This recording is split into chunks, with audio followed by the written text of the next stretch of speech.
اغیار کے افکار و تخیل کی گدائی، کیا تجھ کو نہیں معلوم اپنی خودی تک بھی رسائی؟ اغیار یعنی غیر، تخیل کی گدائی یعنی غیروں سے بھیک مانگنا، غیروں کے سامنے ہاتھ پھیلانا،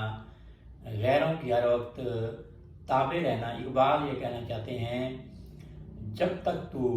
اپنی خودی سے ناآشنا نہیں ہوگا تو غیروں کے سامنے بھیک مانگنا رہے گا،